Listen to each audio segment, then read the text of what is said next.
Hello everyone, मैं advocate अमन बोला, your legal adviser. आप लोगों को पता है इंडियन पैनल कोड 1860 के सेक्शन 38 के अंदर क्या बता रखा है। तो इस सेक्शन के अंदर बात कर रखी है, person concern in a criminal act may be guilty of an different offence. मतलब इसके अंदर इंटेंशन की बात कर रखी है कि जैसे मैं आपको एग्जांपल के तौर पे समझाना चाहूँ और आपको बताना चाहूँ, तो इसके अंदर ये बोल रखा है कि इंटेंशन देखी जाएगी। मतलब अगर 3-4 लोग, इसके अंदर मिनिमम ये है कि 3 या 4 लोग होने चाहिए, ग्रुप ऑफ पीपल होना चाहिए। मतलब person concern in a criminal act, मतलब कि मतलब पर्सन जो हैं वो क्रिमिनल एक्ट करने जा रहे हैं। क्रिमिनल एक्ट यानी कोई भी क्राइम करने जा रहे हैं, कोई एक्ट करने जा रहे हैं। कोई अगर एक्ट करने गए, वहाँ पे उनसे क्या होता है, वो गए तो सेम इंटेंशन के साथ थे कि ये क्राइम कमिट करेंगे, बट वहाँ जाके हो क्या गया, कोई और डिफरेंट ऑफेंस कमिट हो गया किसी उनमें से एक पर्सन से। ठीक है, तो ऐसा नहीं है, अगर उनमें से एक पर्सन से कोई डिफरेंट ऑफेंस कमिट हो गया तो बाकी 3 या 2-3 लोग जो भी साथ में गए थे उनके ऊपर भी वही धारा लगेगी, वही सेक्शन लेंगे।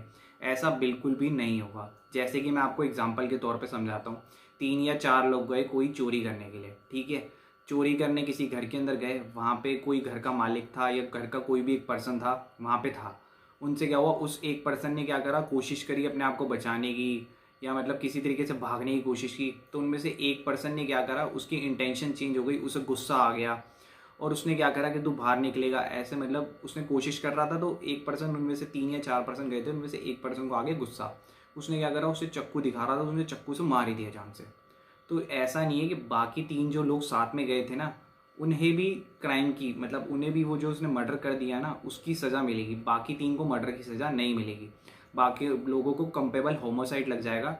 बाकी इस पर्सन को जिसने चाकू मार दिया और मर्डर कर दिया, उस पर्सन को ही बस मर्डर की सज़ा मिलेगी, उसी के ऊपर ही 302 सेक्शन लगेगा। इसके अंदर यही बता रखा है कि आप किसी सेम इंटेंशन के साथ कोई क्राइम कमिट करने जाते हो और वहाँ पे कोई और क्राइम हो जाता है, तो ज़रूरी नहीं है कि आपको भी उसी की सज़ा मिलेगी। बस इसके अंदर इंटेंशन डिफाइन होनी चाहिए। इसके अंदर आपको इंटेंशन प्रूफ करनी बहुत ज़रूरी पड़ेगी।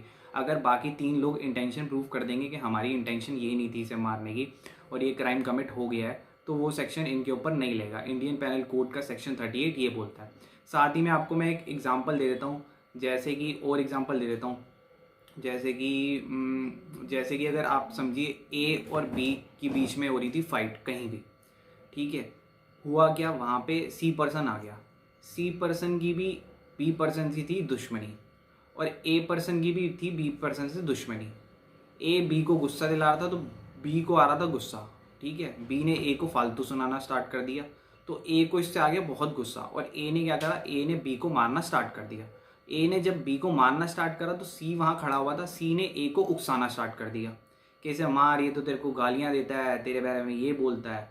तो ए से क्या हुआ, बी के उकसाने की वजह से ए ने बी को जान से मार दिया। तो इसमें ऐसा नहीं होगा कि ए ने बी को मारा है ना, बट इंटेंशन क्या थी, सी की इंटेंशन थी ए को उकसाने की जिससे वो बी को जान से मार दे।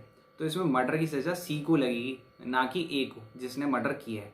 ए को अटेम्प्ट टू मर्डर लग सकती है, कंपेबल होमोसाइड लग सकती है, क्योंकि उसकी इंटेंशन उस टाइम उसे मारने की नहीं थी, उसे जान से मारने की नहीं थी। अगर वो जान से मार देता है तो जान से मारने की सज़ा सी को लगेगी क्योंकि सी ने उसे उकसाया। ठीक है, और एग्जांपल देना चाहूँ तो ए बी और सी हैं। ठीक है, ए ना बी को मार रहा था, ए और बी की फाइट हो रही थी दोबारा। ठीक है, तो बी ने क्या करा, बी ने ए को उकसाया तो ए बी को मारने लग गया। साथ में सी की भी बी से दुश्मनी थी, तो सी ने भी क्या करा, सी को भी बहुत गुस्सा था, सी ने आके उसे जान से मार दिया। ठीक है, तो ऐसा नहीं है कि ए को भी मर्डर की सज़ा लगेगी, क्योंकि उसकी इंटेंशन में तो बस उसे मारना था, उसे जान से मारना नहीं था। बट सी की इंटेंशन क्या थी, उसे जान से मारने की। तो अगर ये प्रूफ हो गया कि सी की इंटेंशन थी, ए की इंटेंशन उसे जान से मारने की नहीं थी, तो इसमें सी को लगेगी मर्डर की सज़ा, क्योंकि उसकी इंटेंशन थी, वो आया और उसने उसे सीधा जान से मार दिया। उसने सोचा कि ए के ऊपर नाम लगा दूंगा, बट ए की इंटेंशन बस उसे मारने की थी, क्योंकि वो उसे गुस्सा दिला रहा था, उसे पता था कि ये क्राइम हो जाएगा, उसे मारना नहीं है। तो ये क्रिमिनल एक्ट हुआ जब उन दोनों की फाइट हो रही थी, फाइट भी नहीं होनी चाहिए थी। उसमें आके मतलब दूसरे पर्सन की इंटेंशन कुछ और थी।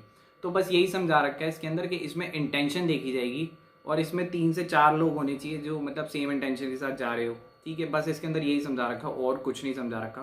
तो ऐसी लीगल टिप्स और सारे सेक्शन जानने के लिए मुझे फॉलो करते रहें। Thank you.